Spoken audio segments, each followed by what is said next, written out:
Hello, everyone. This is Alex, and today we have a very special guest. His name is Marvin Germo. He's also an investor and entrepreneur and very familiar with the crypto market. And I'm definitely sure that he will provide us with some great value. So I won't tell you much. I won't tell you much. I will let him introduce himself as we always do with our guests. So, hi, Marvin. Great to see you. Thank you so much for joining at our podcast. And I look forward to hear what you have for us, what you have prepared for us. Wow, thank you. It's an honor. It's a privilege. It's an honor to be able to be part of your show, and I'm excited for what's going on, what you've been doing with your entire NFT project that's currently launching as well. Thank you so much. Okay, now let's help our guests a bit and let's introduce yourself. If you can introduce yourself in a few words, so they get to know who's the guest and what value will be provided by whom. Please. Okay. So my background's quite different from a lot of the people that's going into the crypto and NFT space because I came from traditional finance, TradFi. So I've been investing in the stock market for over a decade now, and that's been most of the things that I know, from stocks to bonds. And I got into I heard about Bitcoin 2013. What's interesting about that was, no, I heard about it, Yeah, hearing about it, and like investing most is of us. Yeah, two true. different things. So I heard about it 2013, but I thought it was a scam. I thought it was something that Not a probably scam anymore. it's a bubble. It's something that might go to zero, or something that people are just buying. Then the last person who's buying it will end up with something that's empty. I even wrote an editorial piece in one of the publications here in the Philippines. It's still up by now, and I was actually very cautious about saying that, oh, it might go to zero. A lot of people were using it into money laundering as well. So that was my whole frame of mind with it. Coming from traditional finance, everything that you invest in a mutual fund, you get 20% in a year. A lot of people are happy by that, but Bitcoin at that time was doing so well. And coming from a traditional finance mindset, you would always think that it's too good to be true. Maybe it really is. So fast forward some around 2018. Please do note, for people who are watching this that are new to crypto, 2017, November, December 2017, it was one of the first times that Bitcoin hit its all-time high, 19-20,000. And then a few months after that, it crashed all the way to 3,000. And I was in Dubai at that time. And I met a friend who I helped him invest in the stock market years back. But he said to me, I'm not letting you go home if you don't invest in Bitcoin. So You did, what happened? Huh? and you did invested in Bitcoin back then. Yeah. So the story behind that was, I was thinking that, okay, it's 3,000 now. I still have my stocks, I still have bonds. If it Historically, Bitcoin normally would drop at its hardest 90+%. So I was thinking at 20,000, if it drops by 90%, maybe this goes to 2,000. So from 3,000 to 2,000, versus what if it goes back to 20,000? The risk reward ratio from that perspective for me was relatively okay. So I looked at it from a diversification point of view. Went in, even Ethereum at that particular point in time, but I was just in it knowing Bitcoin and Ethereum. Then the lockdown happened. I had more time to study altcoins. Then led me into NFTs. Then it led me to the metaverse, and we're here right now. I'm talking to Alex, one of the biggest crypto whales in all of the United Kingdom. Brilliant. Thank you so much. It is an honor for me, to be honest. And that was a very interesting intro. I heard about Bitcoin as well, just heard about, and that was again, I think, back in 2014, 15, somewhere around there. And now, obviously, I'm sorry, and I feel bad like most of the people, but this is life. Now we are in a period where I think we are about to see the rise of NFTs, and it's good that you have mentioned about that. And I heard that the NFT market is getting bigger and bigger in Asia as well. Can you tell us a bit more about that, knowing that you are in Asia? What's interesting about that, it's not just that it's getting bigger, it's creating a lot of adoption, especially with regards to NFTs that are connected to gaming projects. Because what people always think about for NFTs, it's normally JPEG, something that you Yeah. collect, something that You can display or change your profile pic. But there are iterations of NFTs where it gives you ownership in a game. And what's interesting about that is the gaming market is something that's very, very big. And I don't know if you know the demographic here in Southeast Asia. The I know. population is very young, but very young. But it's easy for them to accept digital technology because that's something that they were born into. So they started to, as the game started to invest, it was in the lockdown. A lot of people understood it that okay, I'm just at home. I could possibly also earn from this. Thus, the explosion of NFTs here in Southeast Asia, not just as a collectible, but something that people can actually use in game. And for some, it has become a livelihood, or also for a lot of people as well. Yeah, true. It makes a lot of sense, especially that the gaming industry, if I'm not wrong, and correct me if I'm wrong, it is the largest in the world. And from my perspective, that's the first market to adopt NFTs and these kind of new technologies.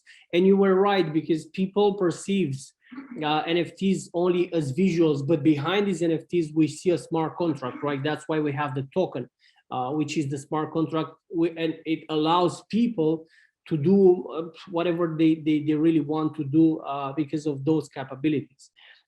Anyway, how do you see the NFT market in the next 5 years? I mean, from your perspective, what is going to Um, happen in this market? so there's a lot of ways to answer. There's a lot of ways to answer that question, but you made a very, very interesting point already, that gaming is putting it into the forefront. So I don't know how it will be in the next 5 or 10 years, but what I know right now is that there's massive adoption already towards gaming. And how do you know there's massive adoption towards gaming? The best minds that are highly into game development, graphics, programmers, Yeah. coders are shifting to this space. So gaming, I think, will be a very, very large part of the NFT aspect. I Number two is, I believe that NFTs that have utility will will be very, very important, and we're already seeing it. It's March 2022.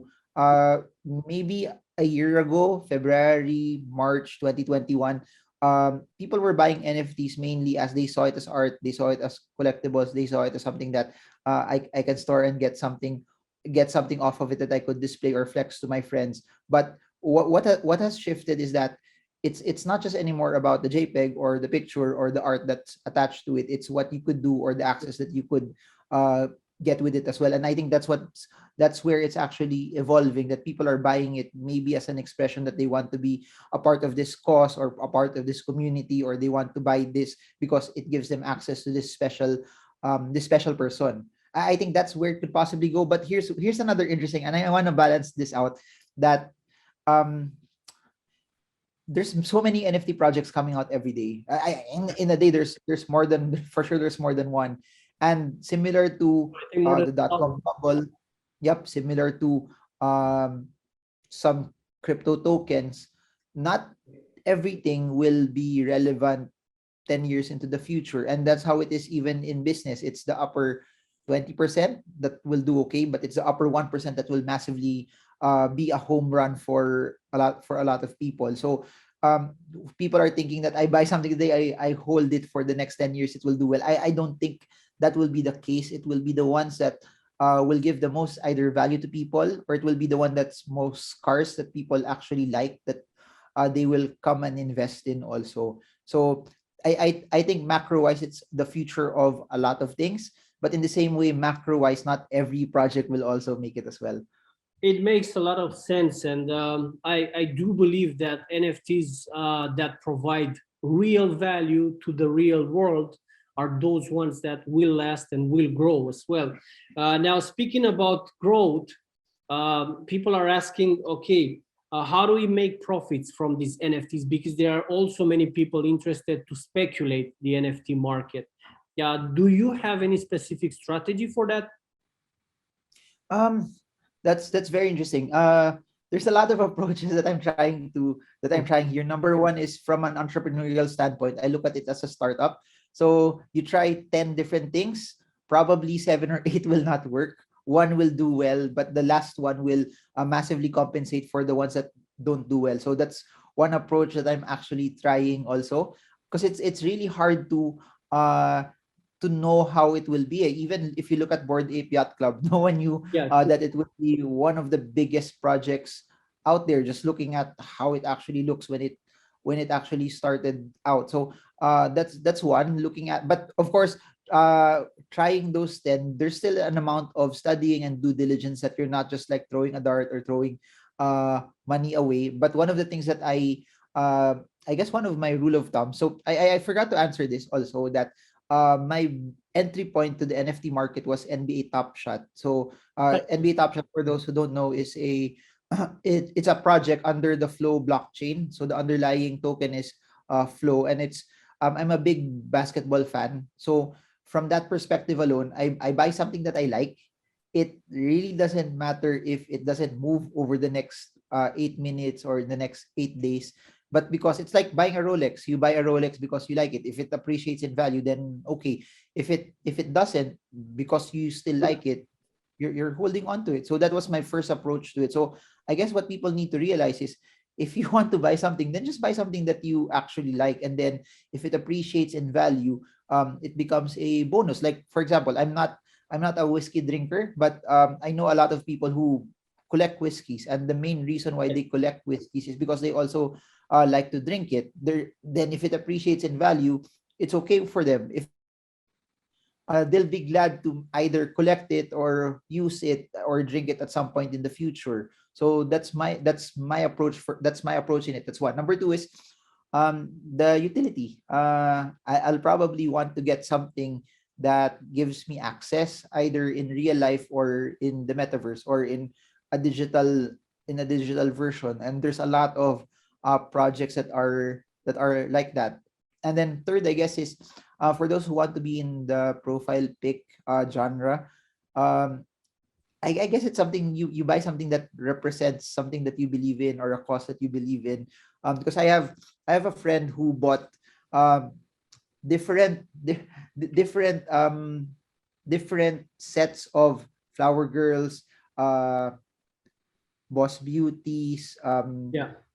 women rights, primarily because those were advocacies that she believed in. So even though they were not moving up at the start or even at the end of 2021, because she liked it, okay, then suddenly they pumped at the start of 2022. Then she bought, I think, around 10 per collection. So she did very, very well by it as well. So something like that. Very interesting. I'm now curious because you have mentioned that that project was, not moving too much at the beginning.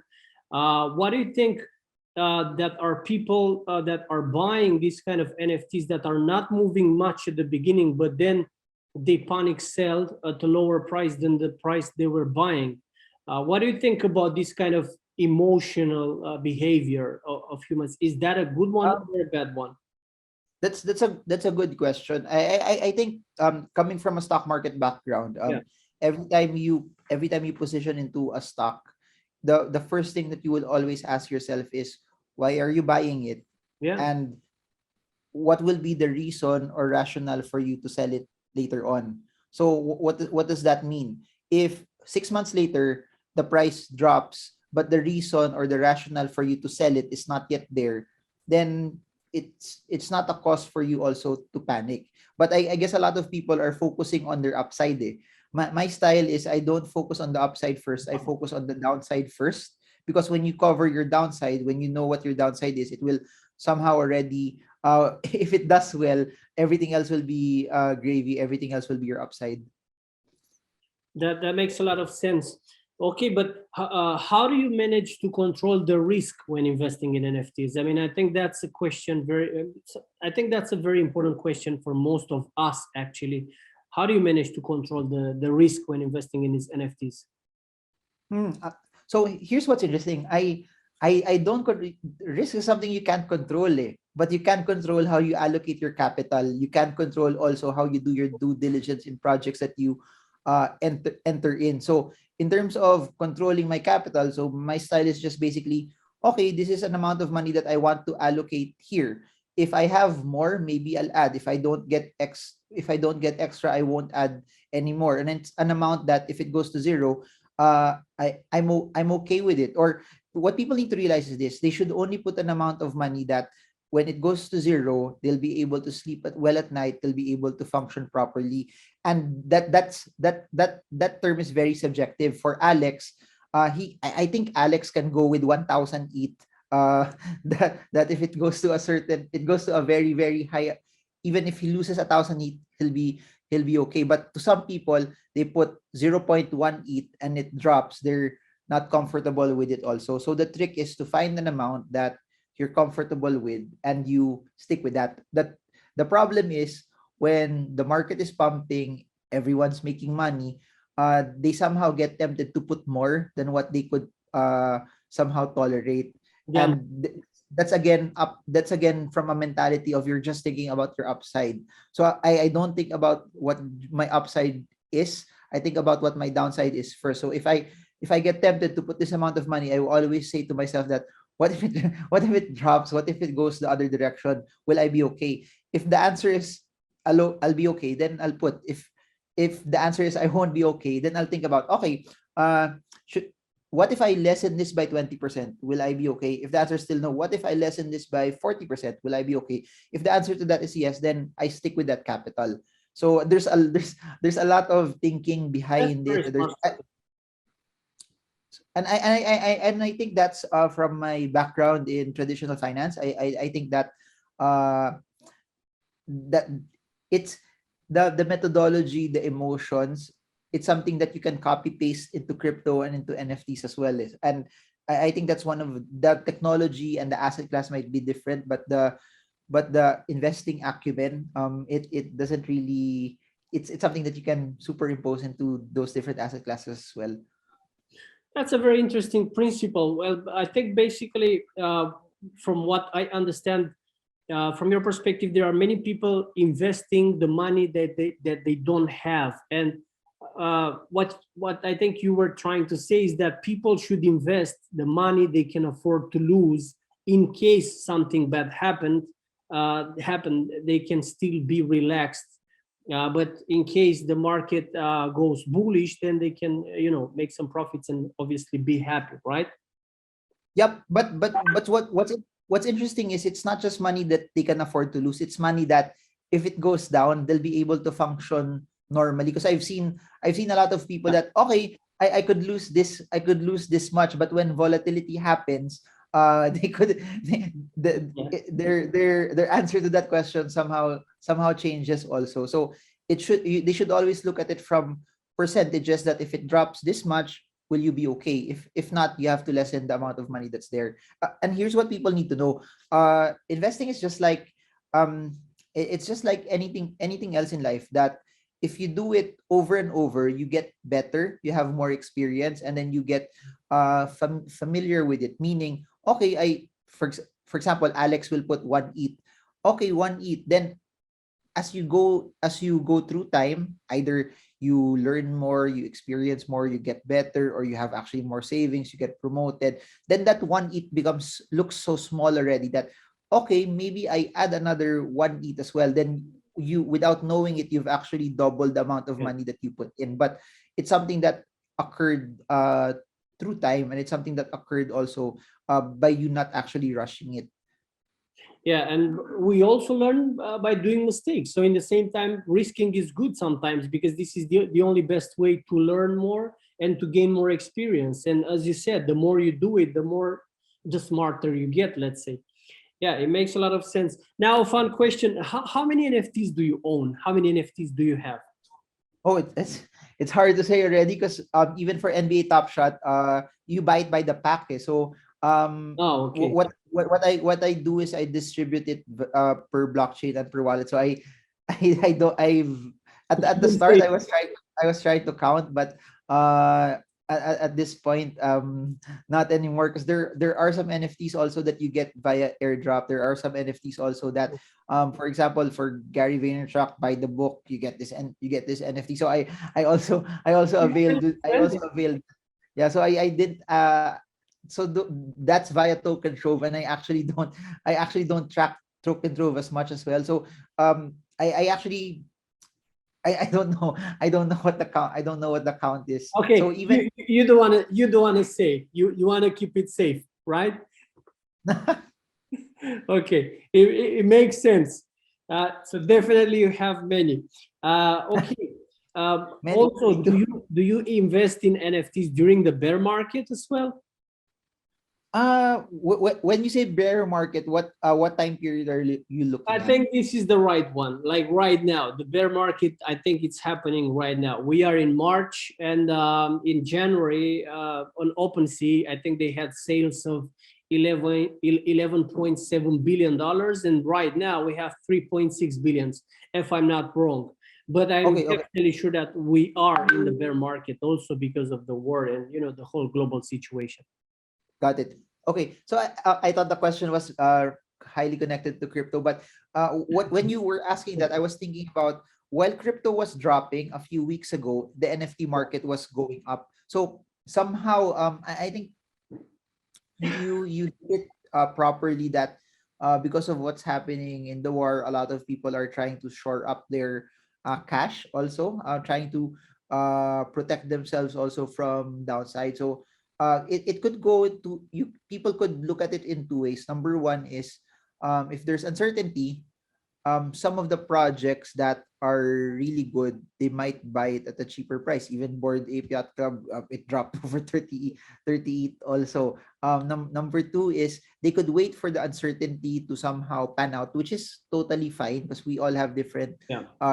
risk tolerances. But once the uncertainty is out and they start to come in, the price that they might get it also might not be as cheap as compared to when there was a lot of uncertainty. So if you're the type of person that wants to buy it cheap, wants to buy it when there's uncertainty, or wants to buy it that uh, there's a lot of blood in the streets, uh, So then the greater the fear, the better your opportunity to buy something that's relatively cheaper. If you're a person that doesn't want the uncertainty but also want to buy, set a price that you want to buy it. It hits this price already, and there's no more uncertainty. Then that would be a very very good entry point also for you. So to make it super simple and answer your question, you invest based on your level of conviction, based on what you think that part. That's what's interesting about NFTs. It's very subjective. What you think that price of that particular either JPEG or whatever token is for you, and if you think that you get the most value out of that already at that price, then you're supposed to go. You could possibly go for it as well. it makes a lot of sense. Indeed, I personally think that a very good strategy is any way to buy the dip as much as you can afford to buy the dip. I think you can only win in the long run. I'm the kind of person that I'm a marathonist. I'm not a sprinter.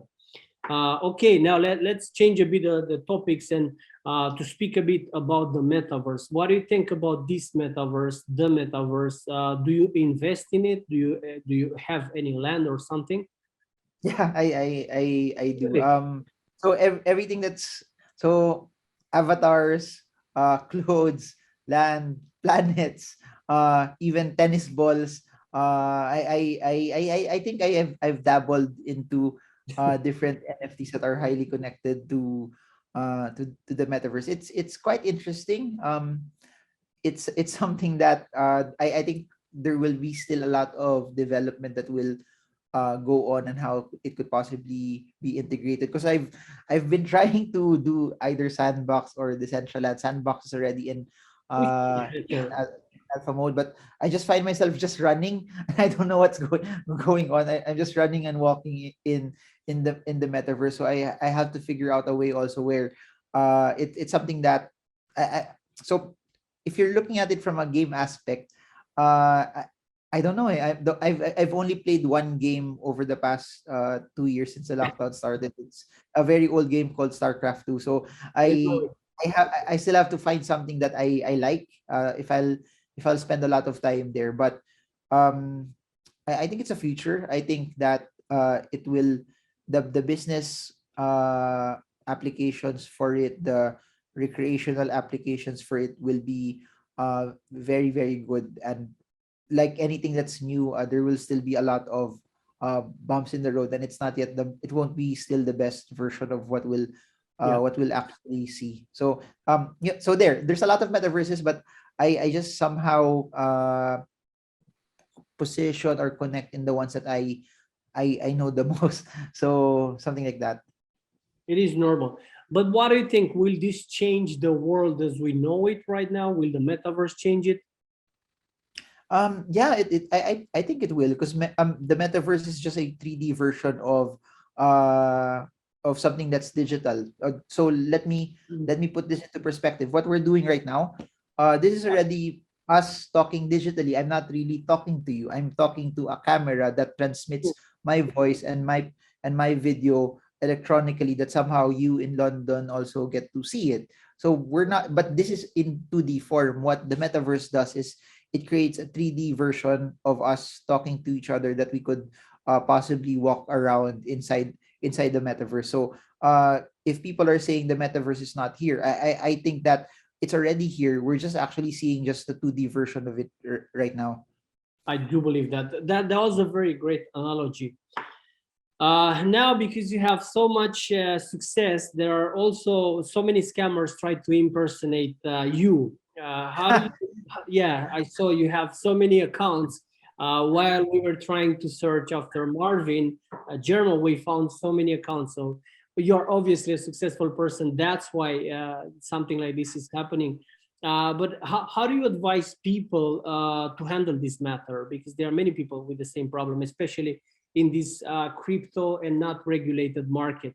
Because these are what I call scammers, and they really do it because they want to trick some other people. So you mean other people that are being copied, or the ones that are trying to be scammed? No, basically your account, because you are very good at what you do, and you have so much experience and people are following you. There are some scammers, some other people copying your name, and then they Okay, just I don't know, send private messages to some other people telling them to press a link or to join some Discord or these kind of things, so they get okay, to get access to these people and obviously steal their money. It happened to us also, so I really understand. okay. So uh I guess that's where a large amount of awareness and education is as well. I've tried to talk to the different platforms also to somehow find a way to remedy it, but they actually haven't found a way on how they can prevent it to happen. Even because even if you block the person, or Yeah, I even if know. you report it, they get banned. They just create a new account. So uh I guess for people watching this, this is me saying that I'll never send you a DM, and I'll never ask you for money, or I'll never tell you to uh invest in this investing platform that will give you an absolutely amazing rate of return that's guaranteed. So I guess it's knowing that for people to not be scammed, I guess it's knowing that, number one, who are you following, what are they communicating to you, is it still the same from the person that you're following, and then number two, what they're offering, is it something that's too good to be true, something like that. So if you think it's too good to be true, if it's something that is absurd, that you don't even have to work for it or study it anymore, then maybe it feels like a scam already. You should be worried, right? Yeah. Okay, thank you so much. Thank you so much, Marvin. And guys, keep an eye here because we will put Marvin's official Instagram, so you get to see it at somewhere at the bottom of this video. And I really hope you guys had, taken some lessons from such a very important person. And I really hope we do provide some value with this interview of Marvin. And keep an eye on Marvin because he's got so many different kind of videos to help you with to understand what the crypto market is, but also the NFTs. And thank you so much, Marvin, for being part of the NFTs as well. Thank you so much for having me. It's always an honor. Thank you.